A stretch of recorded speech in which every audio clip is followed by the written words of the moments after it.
Okay, has this got a long name or what? Um, I call things what they are, and there's a lot going on here with this sphere. The comprehensive Nexus Sphere of understanding. All right, comprehensive, what's that? Well, it's being able to comprehend things, to understand something. It takes data in to process it into understanding. Nexus, comprehensive nexus. Nexus is where things come together. It's about things being pulled into focus on a certain point. Okay? And then, of course, it's the sphere, and it's of understanding. The reason why the name is so large, I'm trying to pinpoint exactly what it does.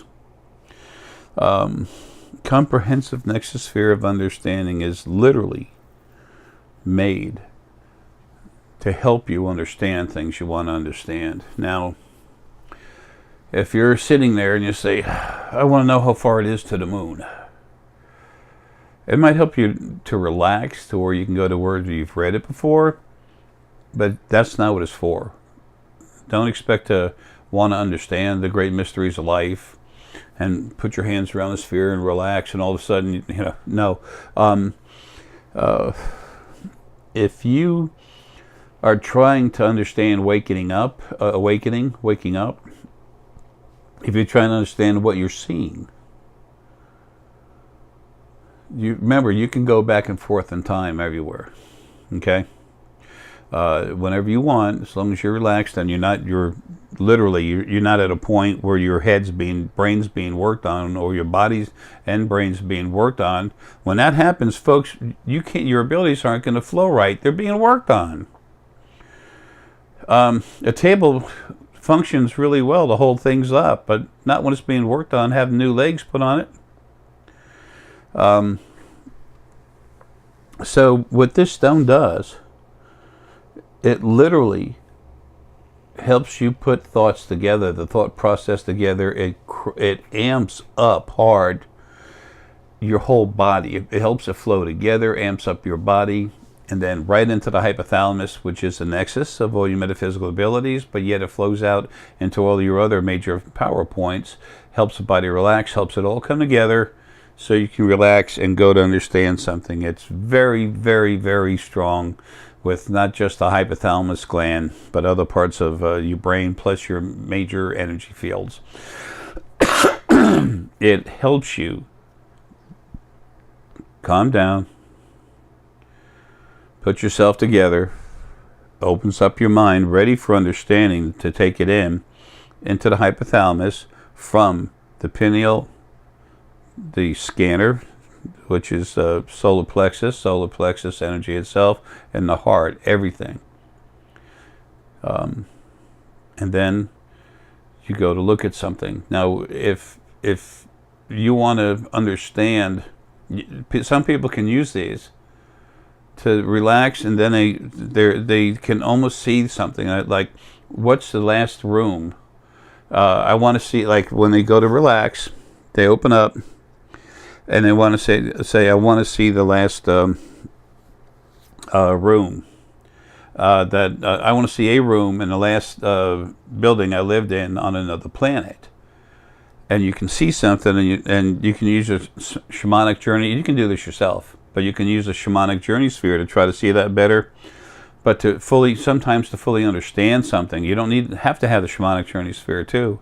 If you want to understand something you're seeing, okay, put your hands around the sphere, okay, find out where the energy field is for you, where you're comfortable. Hold your hands there, hopefully relaxing your elbows, because the idea is to let your conscious mind go and just float around inside. So just relax. You can use the shamanic journey sphere to go see something you don't understand it, come back and use this sphere to go ahead and say, okay, what was I looking at? It'll help you relax, and it'll help you get there.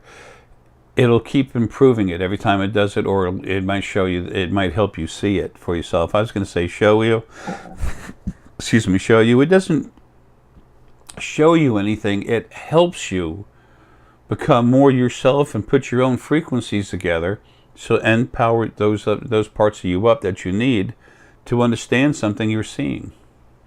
You want to relax, take a shamanic journey sphere, put it in your left hand, take one of these, put it on your right hand, put the two of them side by side and put your hands like this.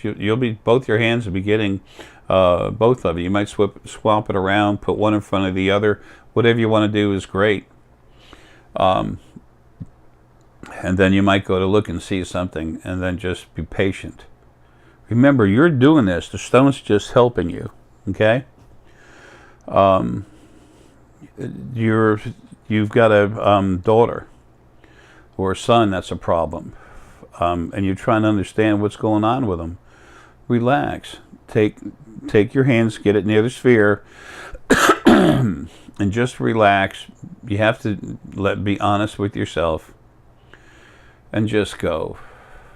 Reach into them, feel them.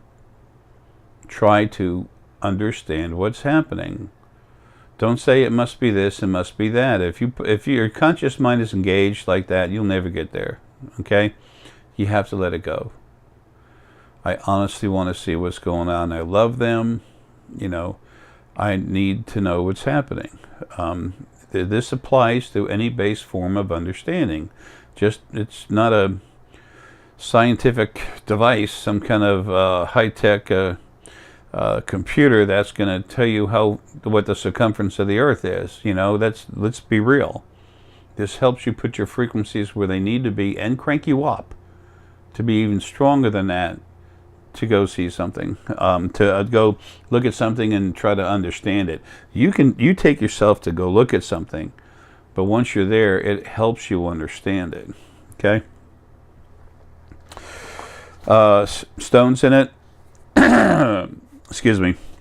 Celestite, citrine, jade, selenite, quartz, rhodonite, and there's other ones in there that some of you can guess from what I've told you about what I told you the purpose of this thing is. Am I being slick? No. No, this is actually telling you what stones really work to get something done, but it's also a teaching, learning experience. Okay?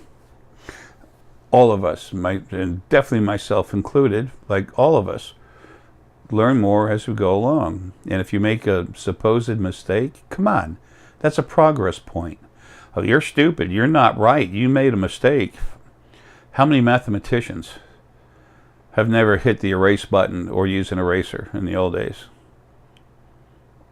None. How many of the greatest artists have never destroyed one of their works or painted over a painting? None. Be realistic, okay? Other people are going to be like that from time to time because they have no idea what's going on. They're afraid that they're not up on something, that they can't do something that someone else can, and they might be belittled. So instead of them wanting to feel belittled, they want to belittle someone else. Just look at them, turn around the other way, flip them off, do whatever you want. Don't hit them, though. Just don't waste your time. So anyway, that's the comprehensive Nexus Sphere of understanding. It's an understanding sphere, but it's more than that, so I had to put it that way.